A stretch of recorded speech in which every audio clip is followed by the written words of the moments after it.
Welcome back, everyone. Now, given the climate of tech censorship, where different people are being censored online, Twitter is pulling down different Trump supporters, Facebook banned Trump for a while at least, and we see now even Parler getting censored, other websites being censored. One of the new websites that's been censored now is the New Internet. It's an app, and it's used to basically circumvent these different chat platforms to allow people to still comment.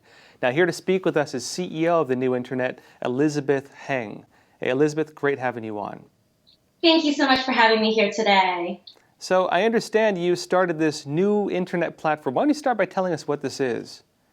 Absolutely. When you think of the old internet, what do you think of? You think of political censorship, fake news, bullying, privacy issues, tech giants stifling conservative voices.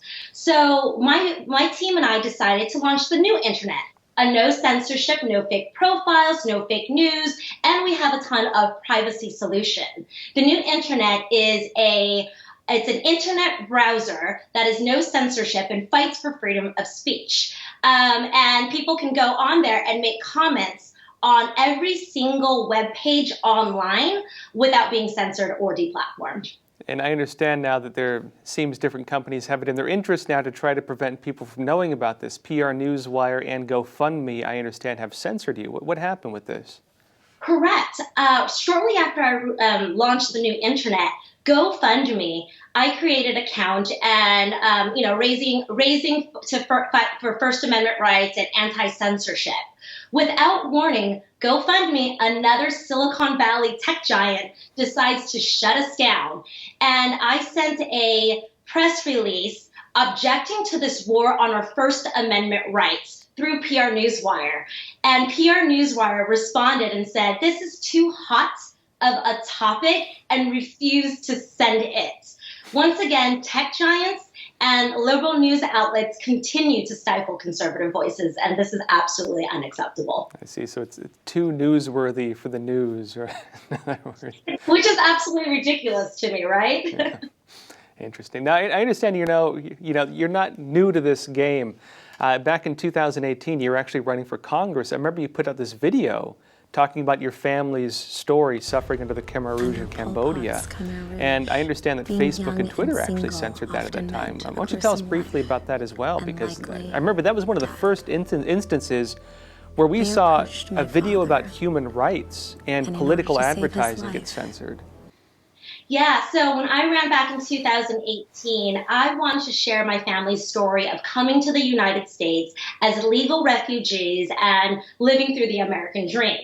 And for whatever reason, Facebook and Twitter didn't like that message and prevented me from advertising and talking about this on their platform. We spent weeks fighting back against this. It was a huge national movement, and we won. And both Facebook and Twitter relented and allowed us to advertise and talk about this topic. But this is really the genesis of why we have created the New Internet, right? When you think about this, First Amendment is paramount to a free society. The fact that we can so easily be silenced by big tech is what's so scary. If it can happen to me, not once or twice, but now on 4 separate platforms, it can happen to anybody. And this is absolutely a war on our Constitution and why it's so important for us to continue to fight for this. Facebook, Twitter, GoFundMe, PR Newswire, these platforms should not be able to dictate whose voices live on. Now, I understand also you fought back against Twitter and Facebook and won. I mean, now for a lot of people being censored right now, they kind of think this is everything's against them and there's no possible path of recourse. I mean, how did you do it? I was fortunate that at the time I had a platform. I was running for Congress, so I was able to get national attention and news for this. I had Leader McCarthy tweeting about this at the time, Don Jr. tweeting at this, and everybody talking about how this is unacceptable. And we were able to fight back and win. But the concern is, what about everybody else who's not running for office and don't have that platform, right? And they're not able to make a big news splash. How many of those voices are being silenced daily? And that's the portion why it's it's so important for me to have created this platform so that if in fact you're censored, and let's say a good one right now, the at Real Donald Trump is censored on Twitter and absolutely banned. What you can do with the Real Internet on our internet browser is actually go to twitter.com/RealDonaldTrump. You will see a banned page that Twitter has on there, but you are able to write comments on top of his page, and he can actually even do this himself, and talk about why you disagree with this ban. So if you see and you go to any web page online, whether it's a news article you disagree with or something you see that is fake news, you can actually use our platform to write about why you disagree with it, or to counter arguments the points that are on there. And anybody who is using this platform is able to basically see that. Interesting. So it's kind of like a social network, essentially, between people who use this app who can comment to each other on any page they want. Is that accurate? That is accurate. And that I think by doing it, and everybody who's on there, we have an ability to have verified users. So you know that the people that are posting it, they're connected to real people. And so when you're connected to real people, you're less likely to probably hide behind bots and trolls and some of the bullying that we see currently on the old internet. Now, one of the trends we're seeing right now is with Parler, for example, and other people trying to start their own platforms, Gab, so on, is that they are facing personal attacks because they're being criticized essentially for not censoring their users. But as I mentioned on the show, actually, Section 230 protections are based on the fact that platforms, not publishers, are unable to moderate and censor users to that degree. And it seems now that the narrative is being switched. Have you faced any personal attacks because of your attempts to create a free speech platform? You know, I've always been talking about the importance of free speech, and time again, I've been censored, I've been banned. I have had people that have attacked me in the past, and I'm sure they will continue to do so. But I believe that this movement is bigger, that we need to fight for First Amendment rights, and I will continue to do so because that is paramount to our society and what American values are. Now, I remember your 2018 video when you're running for Congress actually warned about what you saw as encroaching socialism in this country, and you talked about your family story. Can you just briefly tell us, what was your family story, and how does that inform the current moves you're making? Yeah, so my parents and my family lived through the killing field in Cambodia, and they came through the whole thing, and they came to the United States as penniless refugees. And when you think of what happened in Cambodia and the socialist movement that they had there that turned into communism, it killed millions and millions and millions of lives. And because they didn't want a free society there. They wanted to control how people operated and how much they ate and everything they did and their health care and everything. And the idea that we now have elected officials that are talking about these same ideologies terrifies me. And, I saw firsthand, and my family did, of the opportunities that this country gave to us. And I'm working as hard as possible to defend those fundamental principles that have been afforded to us, because nowhere else in the world would a family that came from absolutely nothing as refugees to the United States been able to send their daughter to Stanford, Yale, and having had run for Congress and now starting a tech company. And those freedoms were afforded to me and my brothers, and I want to make sure that we hold on to those values so that future generations can also have that too. Now, I remember when you published that video, some of the backlash on it. Some elected officials were even criticizing you, and they were angry that you were comparing current socialism in America. Democratic socialists say they're not socialist like the older socialists. They try to separate themselves. And they were criticizing you for drawing a comparison. Now, what is the comparison? How would you respond to those criticisms? Some of those criticisms were that there was fire inside my ad, but that was merely images, right, of a picture being burned. But when real socialism happened. I mean, there were bodies that were being burned, include many of my own family members. So the fact that there were individuals talking like that were upset about this, they should be upset. The idea of socialism, we have seen time and time again across countries around the world, it doesn't work, and that we need to make sure that we don't bring those values and ideologies to the United States. And now, on the note of censorship, this is kind of where you're focused right now. Why have you chosen the issue of censorship as your main focus? It's my main focus. It became a personal passion of mine when I got censored back in 2018 with Facebook and Twitter, and realizing that this doesn't just happen. This didn't just happen to me. We continue to see this on all these Silicon Valley platforms.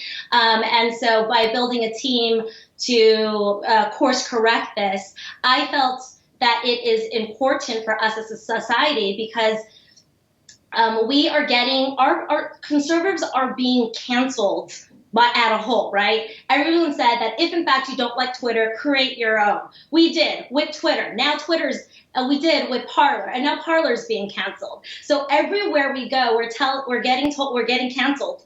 And so it is important I think it is important for us to create platforms where everybody, conservatives or liberals or really everybody in between, can utilize without feeling that their First Amendment rights are being stifled. Yeah, and one of the bizarre issues we're seeing now is that the label of white nationalism is being used to label people who are not white or really nationalists.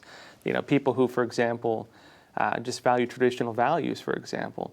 I remember, actually, I think it was AOC even criticized your video, ironically, about the killing fields of the Khmer Rouge as, supporting white nationalism. How would you respond to that? Because I know a lot of people are facing similar attacks right now. It's absolutely ridiculous. There's nothing funny about what happened in the killing fields and millions of lives being lost. I thought that was absolutely inappropriate, and I will continue to fight back and talk about how the ideologies in which she speaks about and others is not something that I am okay with coming to the United States, and no American should be either. Now, a lot of Americans, they feel that they're on the defense right now. They feel that they're being attacked, and a lot of them are afraid to speak out, I think, at this point. What would you tell people who are in that state? That's why we're working so hard to create this new internet, so that there is a lot of bullying that goes on, right? If you come out saying that you're a conservative. But I think it is so important for people to be able to speak their minds and speak their truths. And by doing so, I think we'll have a fairer and more balanced discussion and discourse in society. And so by creating the old internet, it's like every single time you see an article in which you have a different viewpoint to, it allows you to make comments on there so that you can see kind of both arguments for any topic that is essentially out there.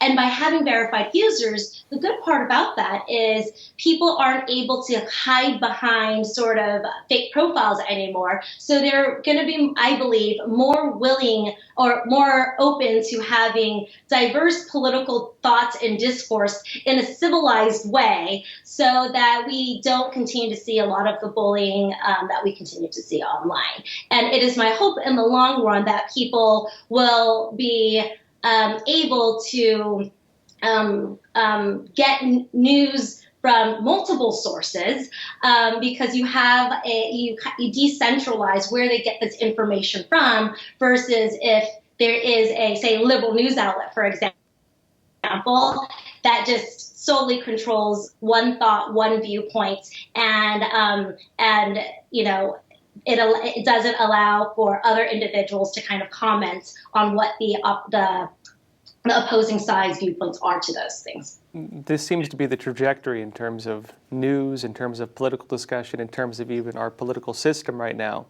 is that it's one party, one voice, and anything outside of that is being shut down, essentially. Now, you mentioned the value in having discussion. Tell us about this.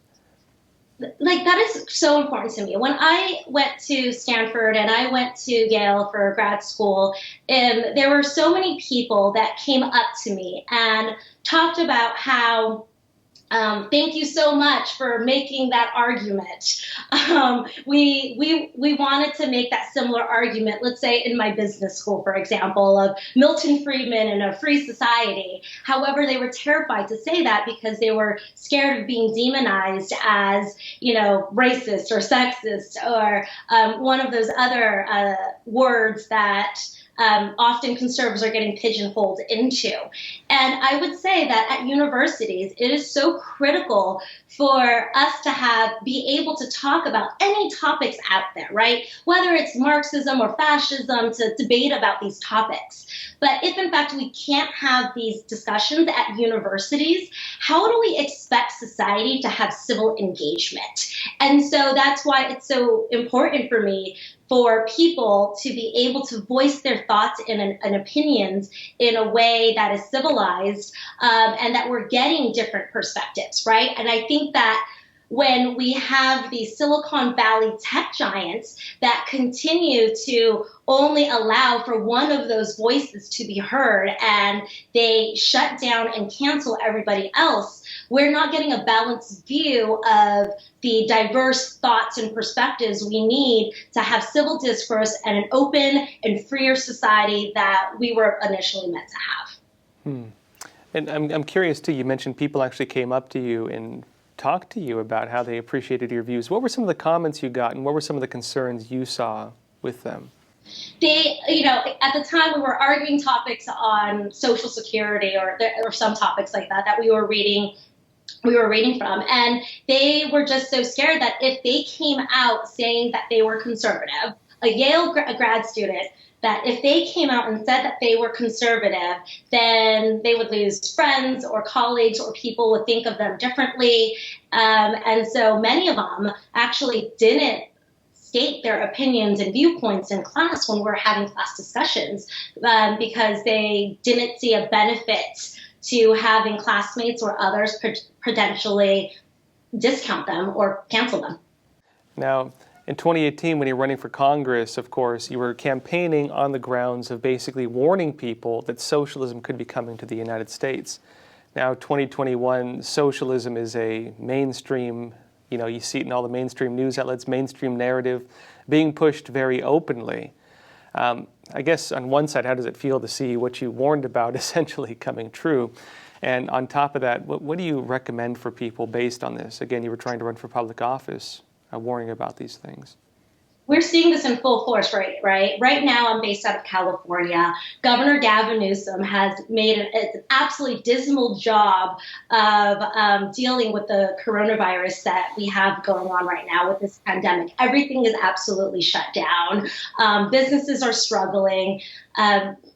Restaurants are closed, nail salons are shut down, and we are seeing how having one individual dictate industry is destroying the fundamental values that we have as Americans.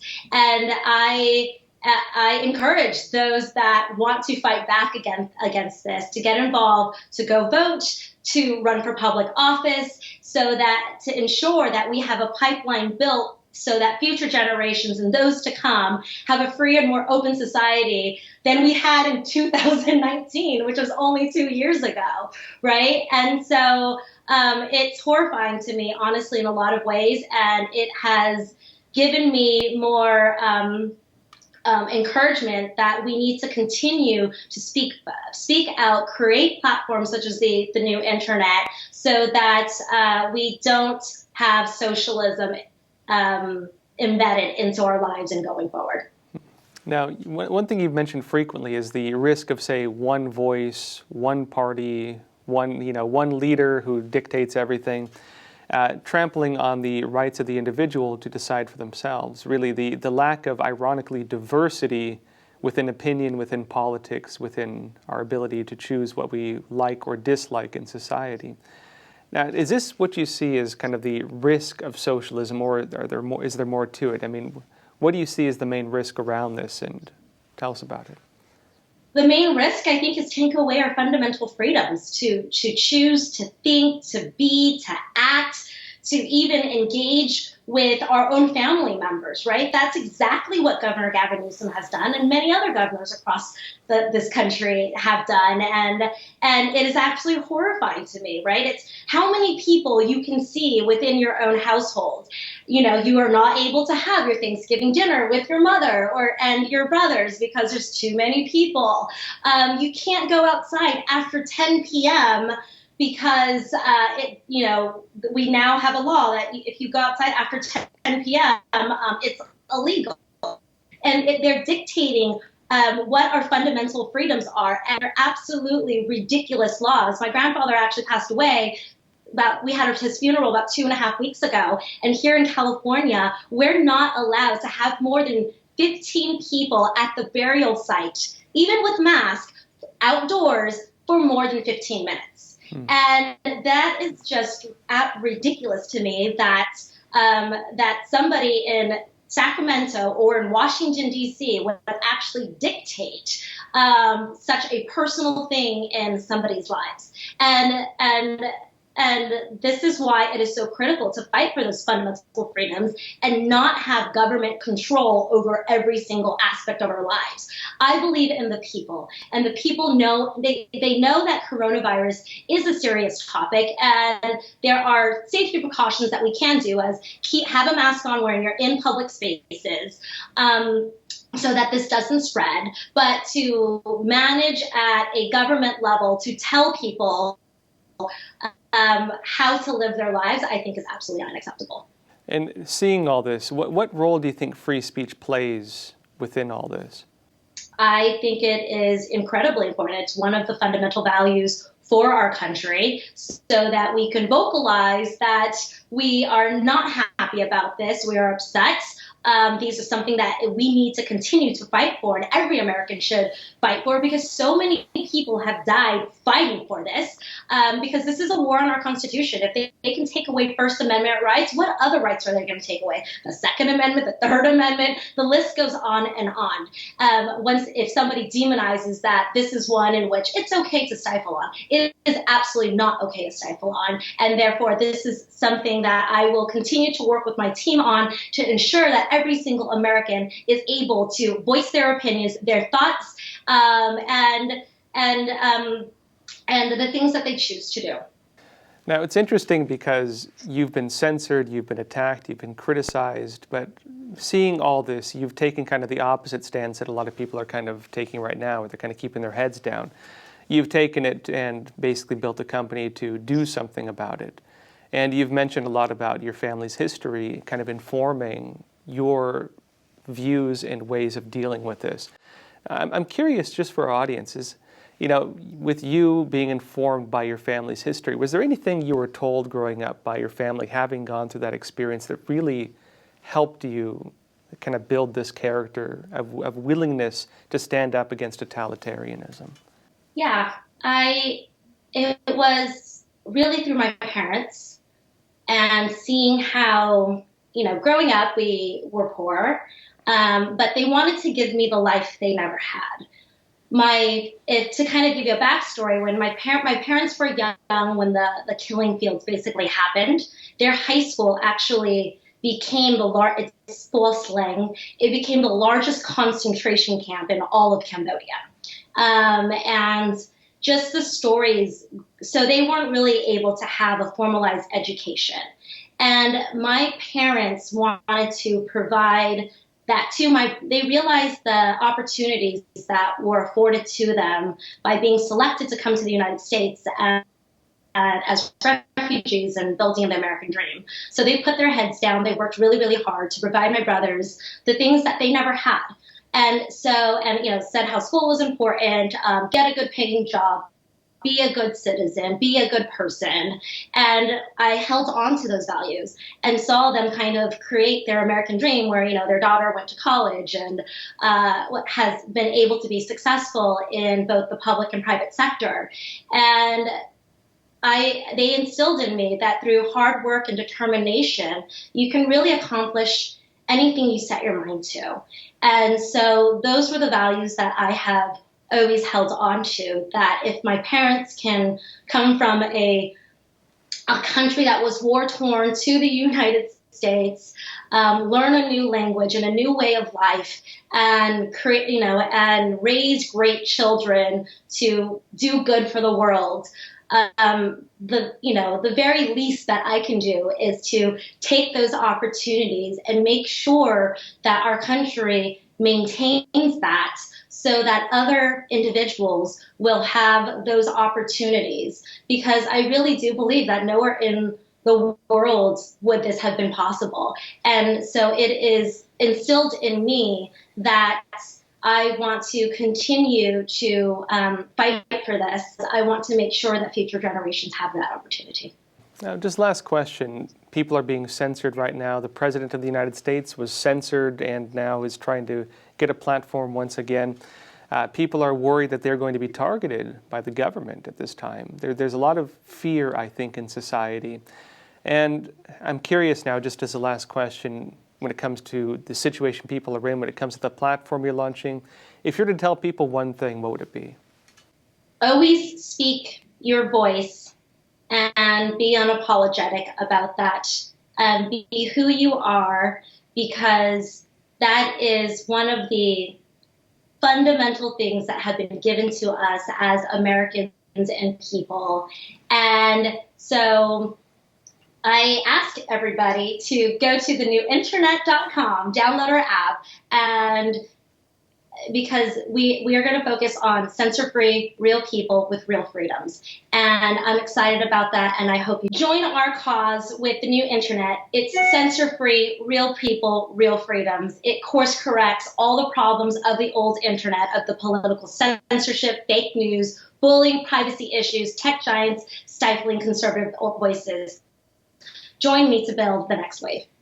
Hey, Elizabeth Heng, thank you again. Appreciate it.